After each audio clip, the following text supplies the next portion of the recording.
Graduation complete করি এবং যথারীতি যা হয় চাকরির সম্মান, একই না, অতি মধ্যবিত্ত ঘরের পরিবারে, ঠিক নিম্ন মধ্যবিত্ত পরিবারের থেকে আসা। তো মেন উদ্দেশ্য ছিল ব্যবসা করা, কিন্তু ব্যবসা করতে ভয় পেতাম কারণ টাকা ছিল না। তো যথারীতি চাকরি খুঁজতে চেষ্টা করেছিলাম, কিন্তু টানটা ছিল বিজনেসের প্রতি। কারণ একটা জিনিস আমি বুঝতে পেরেছিলাম, চাকরি করে আর যাই হোক কিছুটা হয়তো আমার লাইফস্টাইল চেঞ্জ হবে, রাইট? ছিলাম চিলেকোঠা ঘরে, ছাদের উপর যে চিলেকোঠা ঘর, 125 টাকা ভাড়া। তো আমি যদি একটা চাকরি করতাম হয়তো কিছুটা ডেভেলপ হতো, হয়তো একটা ভালো বাড়ি ভাড়া করতাম, একটা বাড়ি ভাড়া নিতে পারতাম, ফ্যামিলিকে আর একটু ভালো স্বাচ্ছন্দ্য দিতে পারতাম, নাকি না? কিন্তু তার বেশি দিতে পারবো বলে বা পারতাম বলে আমার মনে হয় না। কারণ আমি আরো আমার আশেপাশে বহু মানুষ আছে যারা চাকরি করে সংসার চালাচ্ছে, আমি তাদের দেখি কোন রকমে, রাইট, মানে যেটাকে মিডিল ক্লাস বলে আর কি, সংসার চলছে, বাচ্চারা স্কুলেও যাচ্ছে, রাইট, তাদের বাচ্চাও পড়াশোনা করে, তাদেরও সংসার চলে। ঠিক যেরকম আমি যে সোসাইটিতে এখন থাকি, সাউথ উইন্ড, তার যে সিকিউরিটি আছে সে 10,000 টাকা মাইনে পায়, তারও সংসার চলে, চলে না? তারও বাচ্চা আছে, স্কুলে পড়ে। আমি জিজ্ঞেস করি যে তোমার কটা বাচ্চা, আর কৌতূহল, তোমাদের স্যার এরকম আমার একটা মেয়ে আছে। কি করে গো? না পড়াশোনা, স্কুলে দিয়েছি সবে, বাচ্চা তো। দেখুন মাসে 10,000 টাকা 12,000 টাকা রোজগার করেও তারও বাচ্চা আছে, তারও বাচ্চা স্কুলে পড়ে, তারও বউ আছে, তারও ঘর আছে, হ্যাঁ না? আছে তো? আমার যে ড্রাইভার, যে গাড়ি চালায়, 15,000 টাকা মাইনে পায়,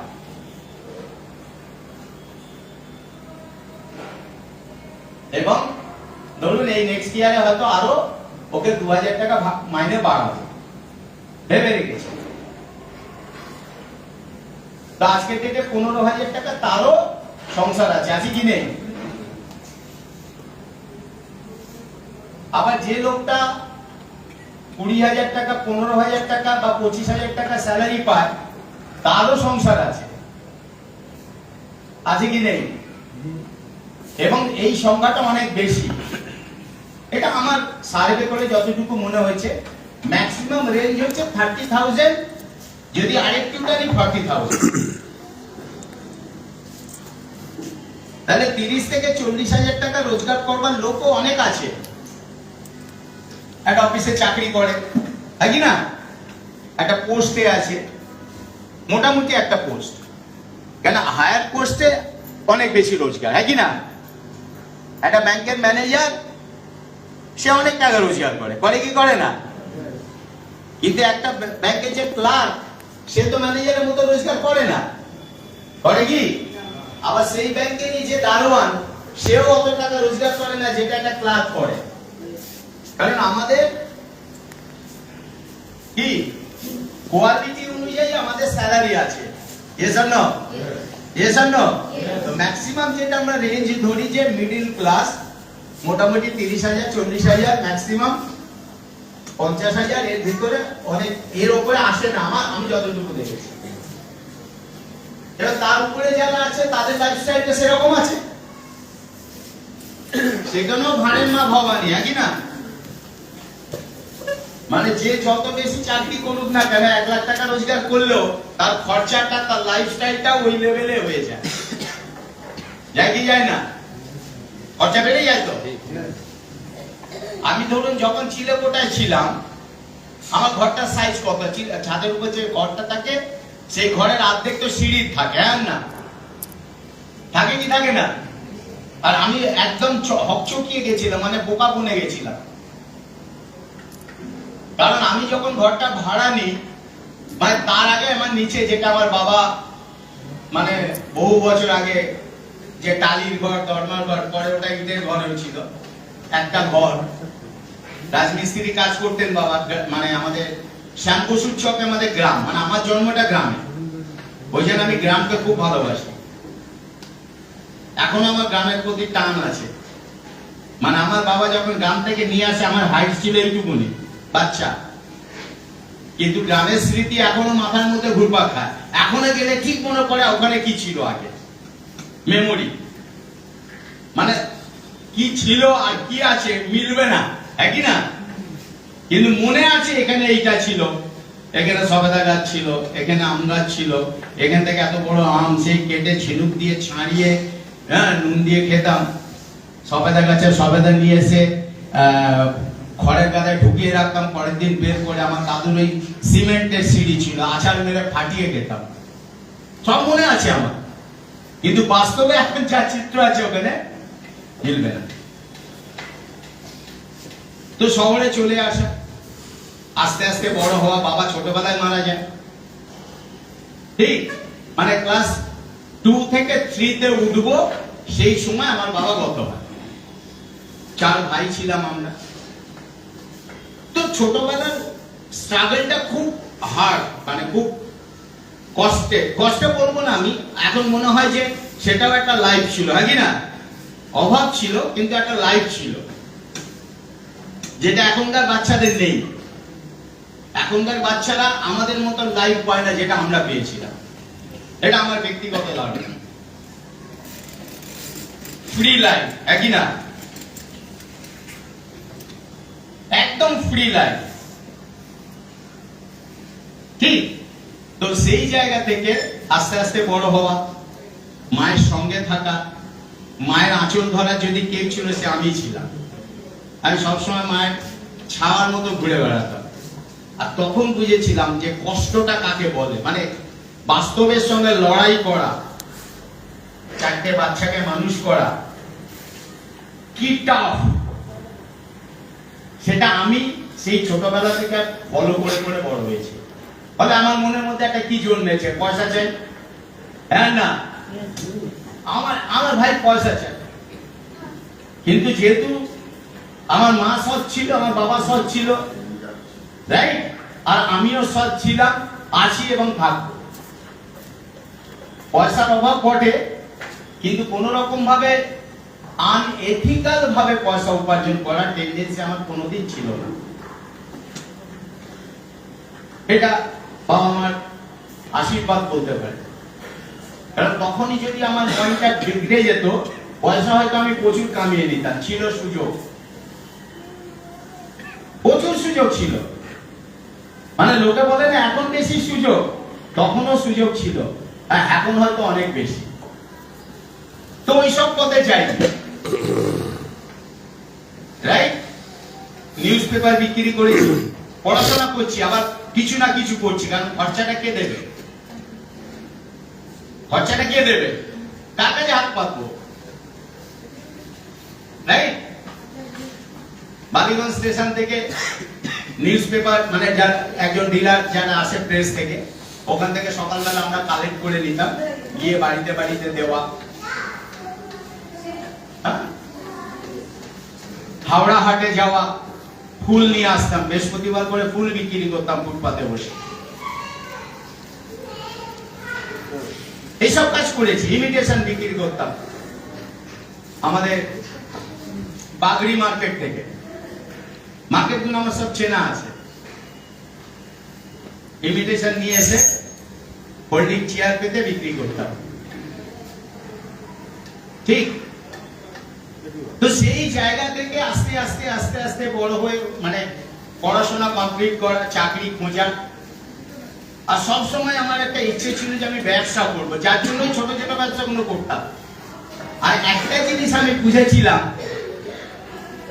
যে আমি যেগুলো করছি ওগুলো দিয়ে হয়তো বর্তমানটা আমার মিটে যাচ্ছে, ফিউচারে আমার কিছু হবে না। যে উদ্দেশ্যটা আমার মনের মধ্যে ঘুরছে যে আমার অনেক টাকা রোজগার করতে হবে, অনেক টাকা রোজগার করতে গেলে অনেক বড় ব্যবসা করতে হবে, হ্যাঁ না? Yes or no? তাহলে আমাকে যদি অনেক টাকা রোজগার করতে হয় তাহলে আমাকে একটা অনেক বড় ব্যবসা করতে হবে, আর অনেক বড় ব্যবসা করবার মতন পয়সা কি নেই, পুঁজি নেই। তো মনের বাসনাটা মনেই থেকে গেছে, ওইভাবেই চলছিল লাইফটা। আর খালি ভাবতাম যে একটা যদি সুযোগ, মানে একটা ভালো সুযোগ যদি আসে তাহলে সেই সুযোগটা আমি অ্যাকসেপ্ট করতে পারি, কারণ আমার পয়সা লাগে। আর যেটা দেখবেন আপনি মনে মনে ভাববেন, উপরওয়ালা কোনো না কোনো রূপে আপনার কাছে আসবে, আর আপনার কাজ হচ্ছে সেই সুযোগটা চিনে নেওয়া। প্রত্যেকের লাইফে আসে, আপনি যদি সেই সুযোগটাকে চিনতে পারেন, বুঝতে পারেন এবং গ্র্যাব করতে পারেন, শুধু চিনলে হবে না, শুধু বুঝলে হবে না, আপনাকে নিতে হবে ওটাকে। আগে চিনতে হবে, দেখতে হবে, বুঝতে হবে। যখন বুঝে গেছেন যে ইয়েস, এটাই সেই রাস্তা যেটা আমি চাইছিলাম, সঙ্গে সঙ্গে ওটাকে আপনাকে কি করতে হবে? গ্রহণ করতে হবে, অ্যাকসেপ্ট করতে হবে। এবং ওইখান থেকে আপনার সাকসেস পেতে গেলে যা যা করণীয় আপনাকে সেইগুলো করতে হবে, আর না? Yes or no? Yes or no? ধরুন আপনাকে বলা হলো আপনাকে 20 তলা বিল্ডিং হেঁটে উঠতে হবে। আমি জানি এই রুমে সবাই এক কথা বলবে অসম্ভব, 20 তলা আবার হেঁটে, আজকে এতটা হাঁটু, হ্যাঁ কি না? মোটামুটি হাঁটুর, হ্যাঁ না? ম্যাক্সিমাম লোক বা সবাই বলবে বাবা আমি উঠতে পারবো না, হ্যাঁ না? Yes or no? যেই মুহূর্তে আপনাকে বলবো যে 20 তলায় উঠতে পারবে তাকে 1 লক্ষ করে টাকা দেওয়া হবে। সম্ভব, তাহলে সম্ভব। হ্যাঁ স্যার, ইয়েস, তাহলে সম্ভব না? কে বলবে যে আমি না যাব না? সবাই যাবে? ইয়েস আর নো? চেঞ্জ হয়ে গেল কেন? পারপাস, উদ্দেশ্য, উদ্দেশ্য, হ্যাঁ কি না? উদ্দেশ্যটা যদি আপনার জানা থাকে তাহলে আপনি ওটাকে গ্রহণ করতে চাইবেন। ইয়েস, কেন, হোয়াই। এই কেনটা হচ্ছে সবথেকে বড়, যে আমি এটা করব বা আমি এটা দেখব বা আমি এটা বুঝবো। কেন দেখবো, কেন বুঝবো, কেনটা যদি আমি ভালো করে বুঝতে পারি তাহলে কিন্তু আমরা প্রত্যেকেই সাকসেস হতে পারবো, প্রত্যেকেই। ঠিক তো, ঠিক সেই রকম ভাবে 2008 সাল আমার এখনো মনে আছে, 30শে জুন, রাইট? মিস্টার গৌতম পালির হাত ধরে, মানে, এবং আমার যিনি আপলাইন ছিলেন মিসেস ভাবিকা গিলানির হাত ধরে, পরেশ গিলানি আর ভাবিকা গিলানি, হাজব্যান্ড ওয়াইফ, ওনাদের হাত ধরে, বালি স্যারের হাত সঙ্গে যখন আমি এই বিজনেসটা বুঝলাম, তখন আমার মনে হয়েছিল এটাই সেই সুযোগ। কি মনে হয়েছিল? কি মনে হয়েছিল? এটাই সেই সুযোগ যেটা আমি অবচেতন মনে 24 ঘন্টা ভাবি, যদি একটা সুযোগ পাই। তো দেন সুযোগটাকে অ্যাকসেপ্ট করেছিলাম, কারণ আমার কাছে হোয়াইটটা ক্লিয়ার ছিল এবং হোয়াইট আমি প্রকাশ করেছিলাম স্যারের কাছে, যে স্যার आप बोल रहे हो जो आपका सपना यहाँ पर पूरा होगा, तो मेरा एक सपना है, लाखों रुपया मुझे इनकम करना है हर महीना। क्या ये पॉसिबल है? सर ने बोला बिल्कुल पॉसिबल है, क्योंकि यहाँ पर लाखों रुपया इनकम होगा नहीं, लाखों रुपया इनकम हो रहा है ऑलरेडी। वेस्टिज में बहुत सा मेंबर है जिसका महीना का इनकम लाखों रुपया से भी ज्यादा है। तो आपका भी सपना यहां पर पूरा हो सकता है। सर के बोले सर मुझे एक मकान चाहिए, घर चाहिए रहने के लिए, क्योंकि मेरा रहने का जगह ठीक नहीं है। क्या यहां पर घर मिल सकता है? तो सर ने बोला जरूर, क्योंकि यहां पर हाउस फंड से आपको जिंदगी भर आपका घर के लिए रुपया आते रहेगा, कंटिन्यू लाइफ टाइम। এই দুটো জিনিস আমার মধ্যে স্ট্রাইক করেছিল আর বিলিভ করেছিলাম। দেখুন একটা জিনিস কি আছে, আপনার যে ড্রিম, আপনার যে গোল, আপনার যে স্বপ্ন, সেটার উপরে আপনার বিশ্বাস থাকতে হবে প্রথমে, হ্যাঁ না? Yes or no? আপনি যেটা চাইছেন সেটার উপর যদি আপনার বিলিভ সিস্টেম তৈরি না হয়, পৃথিবীর কেউ আপনার সেই স্বপ্নটাকে আপনার কাছে এনে দিতে পারবে না। বিলিভ সিস্টেম, আপনি যেটা চাইছেন, আপনি কি ভিজুয়ালাইজ করতে পারছেন যে ইয়েস আমি এইভাবে করব, এইভাবে করব, এতদিনে করব, করলে আমি এটা অ্যাচিভ করব। এই বিশ্বাসটা হচ্ছে সবথেকে বড় কথা, বিলিভ, সেলফ বিলিভ। আপনার স্বপ্ন অবশ্যই, আমরা ড্রিম নিয়ে আলোচনা করি যে অবশ্যই অ্যাচিভেবল হতে হবে। ড্রিম অ্যাচিভেবল হতে হবে, আর আবার সহজ হলে হবে না। আপনার স্বপ্ন যদি সহজ হয়, একই না, ইজি হয়, তাহলে তো সকলেই অ্যাচিভ করে যাবে, যাবে না? হ্যাঁ না? স্বপ্ন যদি জলের মতো ইজি হয় তাহলে তো যে কেউ অ্যাচিভ করবে। তো সেই স্বপ্ন দেখে লাভ নেই যেটা সকলেই অ্যাচিভ করতে পারবে। এমন স্বপ্ন হতে হবে আপনার যেটা সকলে অ্যাচিভ করতে পারবে না, মানে ইজি হবে না, টাফও হবে না, কিন্তু সিম্পল হবে। তো আমিও সেই কথাটা, আমি জানি আমার 1 লাখ চাই, কেন জানি না আমার মনের মধ্যে চলে এসেছিল 1 লাখ। কারণ 2008 সালে বসে 1 লাখ টাকা চাই বলাটাও কি হিম্মতের ব্যাপার। Yes or no? 2008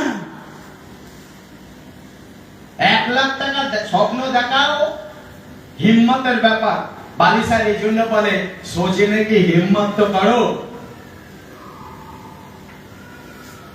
হ্যাঁ, আমি যদি 1 কোটি বলতাম তাহলে অ্যাচিভেবল নয় ওটা, হ্যাঁ না? কারণ আপনি যেটা চাইছেন সঙ্গে সঙ্গে আসবে, আপনি কতদিনে ওটা পাবেন। সব থেকে বড় কথা, আপনার ড্রিম যত বড় হবে ওটাকে অ্যাচিভ করার পিরিয়ডটাও বড় হবে, হবে কি হবে না? বড় ড্রিম বড় সময়, মাঝারি ড্রিম মাঝারি সময়, ছোট ছোট ড্রিম ছোট ছোট সময়। নো ড্রিম আপনার কোনো টেনশন নেই। ওই যে কথা বলে না যে চৌরাস্তার মোড়ে দাঁড়িয়েছেন, ট্রাফিককে জিজ্ঞেস করছেন দাদা এই রাস্তা কোথায় যাবে, বলছে আপনি কোথায় যাবেন, বলছে তা জানি না, বলছে যে কোনো রাস্তায় ঢুকে পড়ুন। হ্যাঁ, 90% মানুষ আমাদের সমাজে বেঁচে আছে, কেন বেঁচে আছে সেটা জানে না। কেন বেঁচে আছে জানে না, পুরো মন্ত্রমুগ্ধের মতন ঘুম থেকে উঠতে হয়, উঠছে, দান মাজতে হয়, মাজছে, স্নান করতে হয়, করছে, খেতে হয়, খাচ্ছে, ব্যাগপত্র গুছিয়ে অফিসে যেতে হয়, যাচ্ছে, আবার অফিস থেকে বাড়িতে আসছে হাঁপিয়ে, একই না, আবার চা কফি খাচ্ছে, আবার একটু টিভি দেখছে, আবার খাচ্ছে, আবার ঘুমাচ্ছে, আবার সকাল হচ্ছে, আবার দান মাজছে, আবার অফিস যাচ্ছে, আবার বাড়ি আসছে, লাইফটাই কেটে যাচ্ছে। ভাই জিজ্ঞেস করো, ভাই তুমি বেঁচে কেন আছো? বলছে মরছি না বলেই বেঁচে আছে।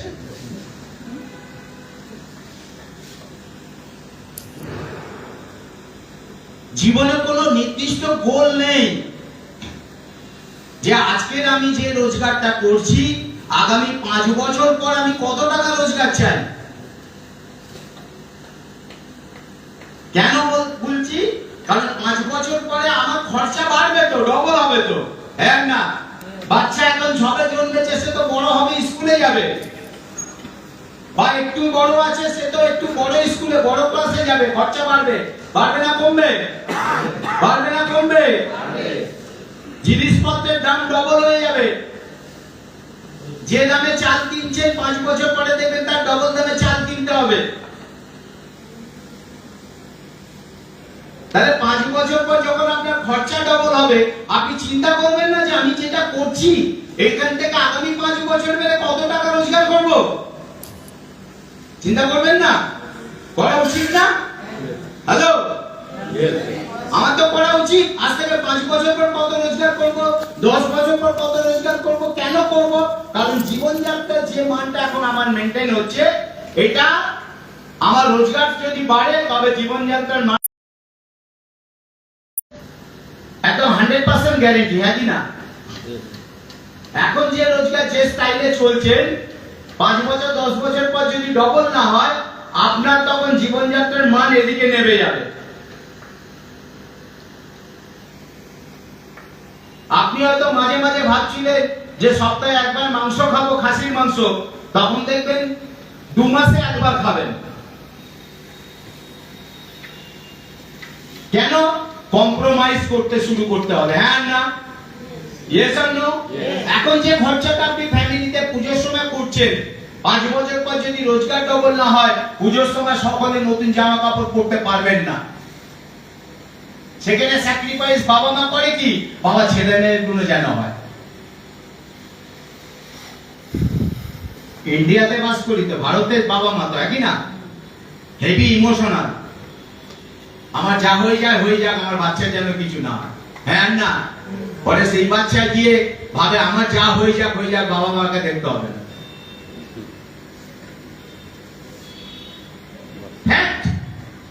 অতিরিক্ত ইমোশন, আমরা অতিরিক্ত আবেগপ্রবণ। তো ইন্ডিয়াতে যে সমস্ত বাচ্চারা জন্মেছে আমাদের মতন, আমরা সৌভাগ্য যে ইন্ডিয়াতে জন্মেছে, ভাগ্যিস বিদেশে জন্মাইনি। বিদেশের বাবা মা অত ইমোশন নয়। একটা দুর্ঘটনা ঘটেছিল সুইজারল্যান্ডে গিয়ে। সুইজারল্যান্ড মানুষের ঘটনাটা কোথায় যেন হলো? সুইজারল্যান্ড। রাত্রিবেলা এরকম একটা বড় প্রোগ্রাম, গালা ডিনার, গালা পার্টি হয়েছে, নাচা গানা হয়েছে, সবকিছু হয়েছে। হওয়ার পরে রাত্রিবেলা আমরা যে বাসে করে হোটেলে যাবে, সেই হোটেলে আমরা বাসে করে এসেছি, আমরা সবাই নেমে গেছি, কিন্তু মানুষরা নামেনি, মানে ঘুমিয়ে পড়েছে। এত বড় বড় সিট, রাইট, ভলভো বাস, ঘুমিয়ে পড়েছে। আর কেউ দেখেনি, সবাই নেমে পড়েছে, অনেক রাত হয়ে গেছে। এবার গাড়ি যখন পার্কিং এ ঢুকছে রাত্রিবেলা, লাস্টে যিনি গিয়েছিলেন গাইড, তিনি দেখছেন একজন ঘুমাচ্ছে। ওনাকে নাড়িয়ে তুলে দিয়ে বাস থেকে নামিয়ে ছেড়ে দিয়েছে। ভাবুন, বিদেশের মাটিতে মাঝ রাত্রিরে, না আপনি ওদের ভাষা বুঝবেন, না আপনার ভাষা কেউ বুঝবে, হ্যাঁ কি না? না আপনার কাছে কন্ট্যাক্ট নাম্বার থাকবে, কোনো কানেকশন আপনার কাছে নেই, মাঝ রাত্রিরে আপনাকে রাস্তায় ফেলে দিয়েছে, কিরম পরিস্থিতি? এইবার একজন নিগ্রো টাইপের, মানে উনি বলছিলেন নিগ্রো মানে একদম কালো আফ্রিকান, রাইট? তাকে ভাঙা কাঁচা বিপদে পড়লে যা হয় আর কি, একই না, মানে বোঝাবার